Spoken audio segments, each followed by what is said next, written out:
제25화 제국의 심장으로 4강전 당일 한지우는 편의점 야간 근무를 마쳤다. 평소 같았으면 곧장 집으로 가 잠을 청하며 경기를 준비했겠지만 그는 그러지 않았다. 그는 편의점 근처의 작은 공원 벤치에 앉았다. 동이 트기 시작하는 새벽의 푸른 빛이 그의 얼굴을 비췄다. 그는 가방에서 스케치북을 꺼냈다. 하지만 그는 설계를 하지 않았다. 대신 그는 기억에 의지하여 칼레 선수들의 얼굴을 하나하나 그려나가기 시작했다. 강철 같은 눈빛의 주장 레지날 부쾌, 지적인 고뇌가 담긴 교사 미카엘 제라르, 그리고 이 모든 것을 설계한 현자 르네 라뒤 감독의 주름진 얼굴까지. 그것은 그가 그들에게 바치는 존경과 감사의 표시였다. 그는 이 기묘한 여정을 통해 건축보다 더 위대한 것을 배우고 있었다.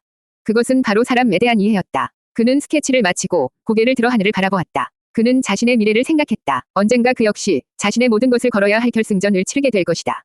건축가로서의 자격, 혹은 자신의 존재 가치를 증명해야 하는 시험. 이전에는 그 순간을 상상하는 것만으로도 두려움에 떨었지만 이제는 아니었다. 그는 두렵지 않았다. 그는 이제 혼자가 아니었다. 그의 마음속에는 언제나 칼레의 선수들이 함께 뛰고 있었다. 그는 이제 자신의 설계도의 영혼을 담는 법을 알고 있었다. 부탁합니다. 그는 누구에게 랄 것도 없이 조용히 속삭였다. 그것은 그가 선수들에게 보내는 응원의 기도이자 미래의 자기 자신에게 보내는 약속이었다. 부디 당신들의 이야기가 해피엔딩이기를. 그는 자리에서 일어나 집으로 향했다. 그의 발걸음에는 어떠한 망설임도 없었다. 그는 이제 자신의 자리에서 자신이 할 수 있는 모든 준비를 마쳤다. 집으로 돌아온 그는 경건한 마음으로 마지막 의식을 치렀다. 샤워를 하고 깨끗한 옷으로 갈아입었다. 그는 술을 마시지 않았다. 이제 그에게는 알코올의 도움이 필요 없었다. 그의 의지는 이미 칼레의 그것과 단단하게 연결되어 있었다. 그는 라디오 앞에 앉아 익숙하게 다이얼을 돌렸다. 연결은 그 어느 때보다 빠르고 선명했다. 그의 의식은 한순간에 프랑스 보르도의 홈구장 스타드 샤방델마스의 선수 입장 터널로 이동했다. 그는 미카엘 제라르가 되어 있었다. 그의 심장은 북처럼 울렸고 손바닥은 차가운 땀으로 축축했다. 터널 밖에서 들려오는 보르도 팬들의 함성은 마치 지축을 흔드는 거인의 보효 같았다. 경기장은 완벽한 적지였다. 그는 자신의 옆에 그리고 앞에 서 있는 동료들의 얼굴을 바라보았다. 모두의 얼굴은 긴장감으로 창백하게 굳어 있었다. 하지만 그 누구의 눈에도 공포는 없었다. 대신 그들의 눈에는 오직 하나의 생각만이 담겨 있는 듯했다. 감독님의 설계도. 그들은 지금 머릿속으로 수없이 복기했던 그 복잡한 전술도를 떠올리고 있었다. 어떻게 움직여야 하는지, 동료가 어디로 뛸 것인지, 그리고 상대의 심장을 어떻게 멈추게 할 것인지. 그들은 두려움에 맞서는 대신 눈앞의 과제에 모든 정신을 집중하고 있었다. 그들은 이제 감정으로 싸우는 오합지졸이 아니라 냉철한 이성으로 무장한 하나의 군대였다. 터널 끝, 환한 빛이 쏟아져 들어오는 출구 앞에서 주장 레지날 부쾌가 잠시 멈춰 섰다. 그는 뒤를 돌아보며 동료들을 향해 아주 짧게 단 한마디만 했다. 우리의 지도로 저들의 제국을 무너뜨린다. 그 말을 끝으로 그들은 일제히 그라운드를 향해 달려나갔다. 지오는 제라르가 되어 수만 명이 적대적인 함성 속으로 제국의 가장 깊은 심장부로 걸어 들어가고 있었다. 전쟁은 이제 막 시작되었다. 제26화 보이지 않는 벽. 휘슬이 울리고 경기가 시작되었다. 보르도의 축구는 한지훈이 영상으로 보았던 것보다 훨씬 더 빠르고 유려하고 강력했다. 그들의 움직임은 마치 하나의 거대한 오케스트라 같았다. 모든 선수는 각자의 악기를 든 연주자였고 그라운드는 그들의 무대였다. 공은 지휘자의 지휘봉처럼 움직이는 두 중앙 미드필더의 발끝에서 시작되어 물 흐르듯 유려하게 칼레의 진영으로 흘러들어왔다. 패스는 단 한 번도 끊기거나 막히는 법이 없었다. 선수들은 공을 받기 위해 움직이는 것이 아니라 공이 올 자리에 미리 가 있었다. 그들의 움직임은 예측의 영역을 벗어나 있었다. 칼레 선수들은 라뒤 감독이 그려준 설계도에 따라 필사적으로 움직였다. 세 명의 선수가 하나의 조가 되어 상대 미드필더를 압박하려 했지만 보르도 선수들은 마치 그들의 움직임을 비웃기라도 하듯 간결한 원터치 패스 몇 번으로 압박을 벗어났다. 지오는 미카엘 제라르가 되어 끝없이 펼쳐지는 미로 속에 갇힌 기분을 느꼈다. 상대의 움직임을 머리로는 이해했지만 몸이 따라주지 못했다. 한 걸음이 늦었고 한 번이 판단이 빗나갔다. 그 작은 차이들이 모여 거대한 격차를 만들어냈다. 라커룸에서 공유했던 자신감은 온데간데 없었다. 그의 심장을 채운 것은 지적인 경외감에서 비롯된 깊고 차가운 절망감이었다. 이건 막을 수 없어. 그의 머릿속에 그리고 팀 전체에 그 생각이 전염병처럼 퍼져나가고 있었다. 경기 시작 단 10분 만에 칼레는 이미 정신적으로 완벽하게 패배하고 있었다. 그들은 축구 경기를 하는 것이 아니었다. 위대한 예술 작품이 만들어지는 과정을 가장 가까운 곳에서 무력하게 관람하고 있을 뿐이었다. 정신 차려. 설계도를 기억해. 주장 레지날 부쾌가 미친 듯이 소리쳤다. 그의 목소리는 찢어질 듯 휘어 있었지만 선수들의 귓가에 파고드는 유일한 소리였다. 설계도. 지오는 제라르의 머릿속에서 라디 감독이 칠판에 그렸던 선들을 필사적으로 떠올렸다. 상대를 보지 마라. 공간을 봐라. 우리가 막아야 할 것은 선수가 아니라 그들이 이용할 공간이다. 그 순간 보르도의 중앙 미드필더가 다시 공을 잡았다. 이전과 같은 공격 패턴. 그는 전방의 공격수를 향해 스루패스를 찔러 넣을 준비를 하고 있었다. 하지만 이번에는 무언가 달랐다. 제라르를 포함한 칼레의 미드필더 3명은 더 이상 공을 가진 선수를 향해 달려들지 않았다. 대신 그들은 감독이 지시했던 대로 패스가 들어갈 공간을 향해 동시에 움직였다. 각자 다른 위치에 있던 세 개의 톱니바퀴가 하나의 기계를 작동시키듯 완벽한 타이밍에 맞물려 돌아갔다. 보르도의 미드필더는 당황했다. 눈앞에 있던 패스 길이 순간적으로 사라져 버린 것이다. 그는 잠시 망설였고 그 찰나의 순간을 놓치지 않고 주장 북회가 달려들어 공을 거칠게 걷어냈다. 공격은 막아냈지만 소유권은 다시 보르도에게 넘어갔다. 아무런 소득도 없는 수비였다. 하지만 칼레 선수들은 서로의 얼굴을 쳐다보며 희미하게 고개를 끄덕였다. 통했다. 그것은 아주 작은 성공이었다. 하지만 20분 만에 처음으로 그들은 제국의 오케스트라의 불협화음을 만들어냈다. 감독의 설계도는 틀리지 않았다. 그들은 그 사실 하나만으로도 다시 싸울 용기를 얻었다. 그들은 더 이상 겁에 질린 개인이 아니었다. 그들은 이제 하나의 목표를 위해 맞물려 돌아가는 11개의 톱니바퀴였다. 제국의 완벽한 리듬에 아주 작은 균열이 생겨나고 있었다. 제27화 설계도의 재구성. 첫 번째 성공 이후 칼레의 선수들의 움직임은 달라졌다. 그들은 더 이상 보르도의 화려함에 주눅들지 않았다. 대신 그들은 묵묵히 자신들의 임무를 수행했다. 라디 감독이 설계한 보이지 않는 벽을 그라운드 위에 쌓아 올리는 작업이었다.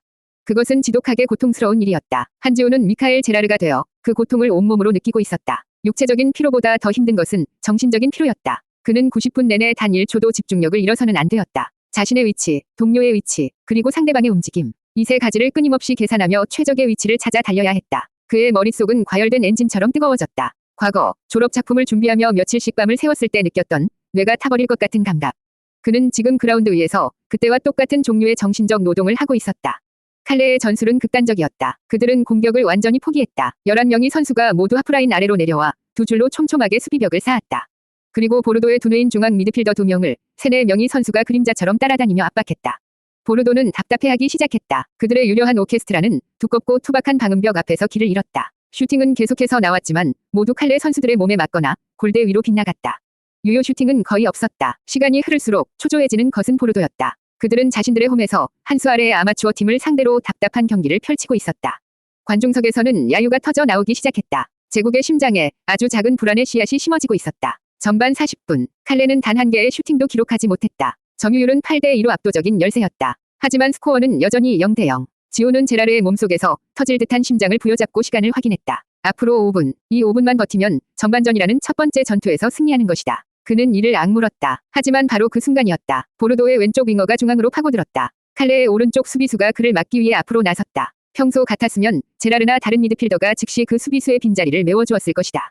하지만 그 순간, 단 그 1초 동안 모두의 반응이 늦었다. 체력과 정신력의 한계가 만들어낸 아주 작은 균열이었다. 보르도의 중앙 미드필더는 그 찰나의 틈을 놓치지 않았다. 그는 마치 자로잰 듯 칼레 수비수와 미드필더 사이에 단 한 사람이 지나갈 수 있는 공간으로 완벽한 스루 패스를 찔러 넣었다. 세상이 느리게 움직이는 것 같았다. 공은 칼레 선수들의 절박한 발끝을 스치고 지나가 전방으로 쇄도하던 보르도의 스트라이커에게 정확하게 연결되었다.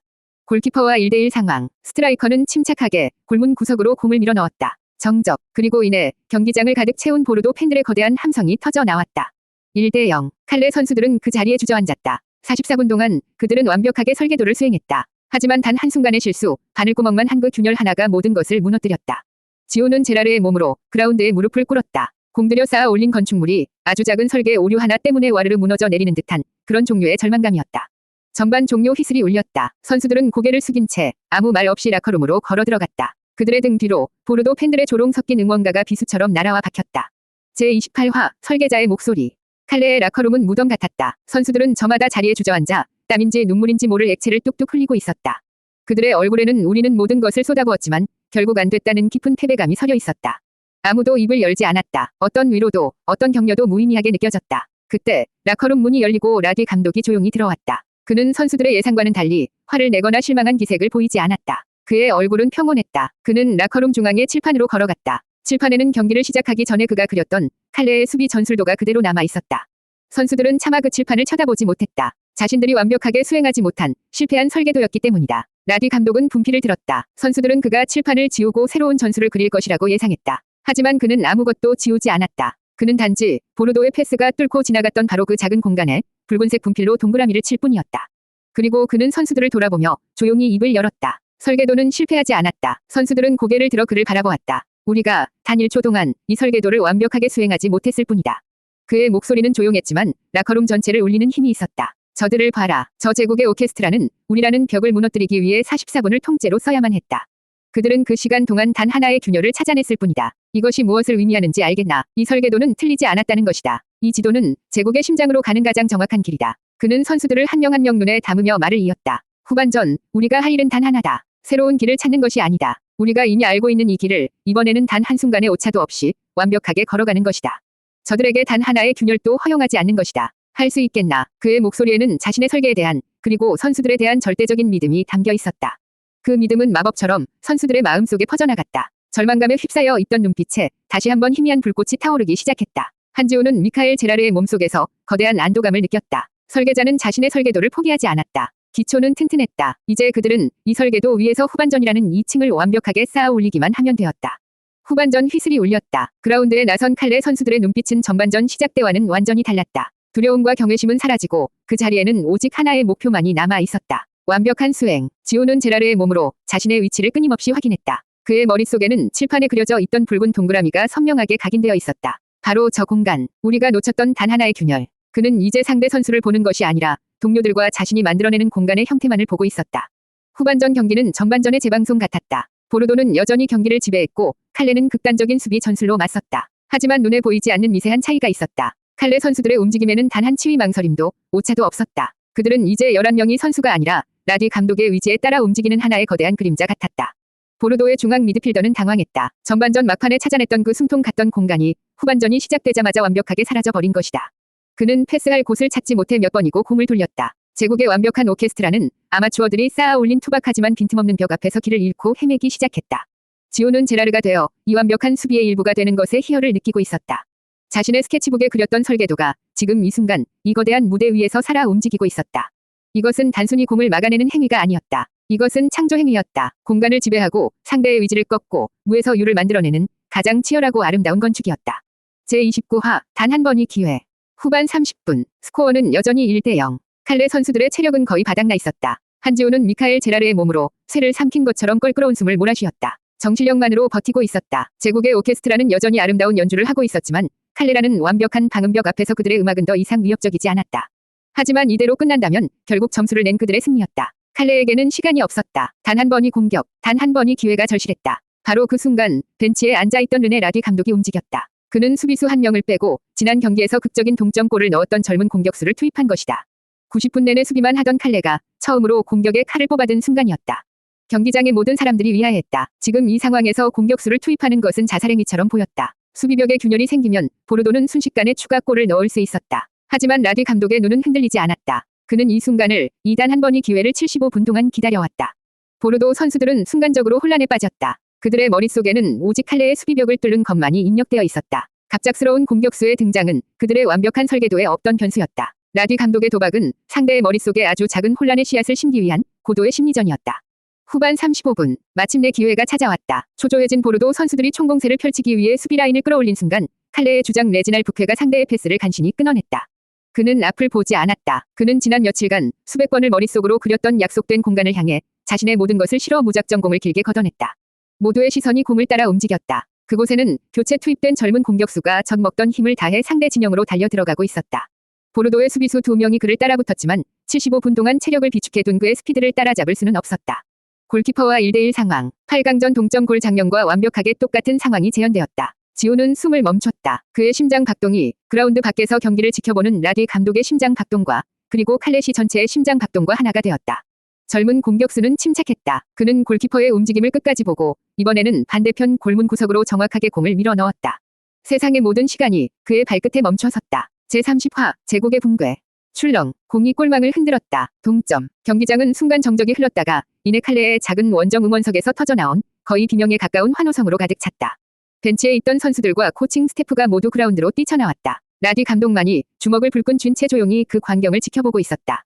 그의 설계도는 마침내 완벽한 형태로 완성되었다. 동점골은 보르도라는 제국을 지탱하던 가장 단단한 기둥을 무너뜨렸다. 그 기둥의 이름은 자존심이었다. 그들은 자신들의 완벽한 축구가 아마추어들의 단 한 번의 역습에 무너졌다는 사실을 받아들이지 못했다. 그들의 오케스트라는 완전히 조율을 잃었다. 선수들은 서로에게 책임을 떠넘기며 고함을 질렀고 패스는 번번이 끊겼다. 그들은 더 이상 아름다운 연주자가 아니라 무대 위에서 길을 잃은 어린아이에 불과했다. 반면 칼레 선수들은 기세가 하늘을 찔렀다. 80분 가까이 억눌려 있던 공격 본능이 폭발했다. 그들은 더 이상 수비만 하지 않았다. 지친 몸을 이끌고 맹렬하게 보르도의 골문을 향해 돌진했다. 이제 전세는 완전히 역전되었다. 경기장을 가득 메웠던 보르도 팬들의 함성은 침묵으로 변했고 그 자리에는 칼레 팬들의 응원가만이 승전가처럼 울려 퍼지고 있었다. 정규 시간은 그렇게 1대1 동점으로 끝났다. 승부는 연장전으로 이어졌다. 연장전 휘슬이 울렸을 때 그라운드 위에 서 있는 두 팀의 모습은 180도 달라져 있었다. 보르도 선수들의 어깨는 축 처져 있었고 눈에는 패배의 그림자가 드리워져 있었다. 반면 칼레 선수들의 눈은 맹수처럼 빛나고 있었다. 결과는 정해져 있었다. 연장 전반 10분, 코너킥 상황에서 주장 레지날 부케가 8강전에 이어 또다시 극적인 헤딩 역전골을 터뜨렸다.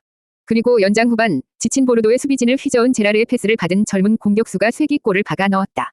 스코어 3대1, B2. 경기 종료를 알리는 휘슬이 울렸을 때 경기장은 칼레 선수들과 팬들의 열광적인 함성으로 가득 찼다.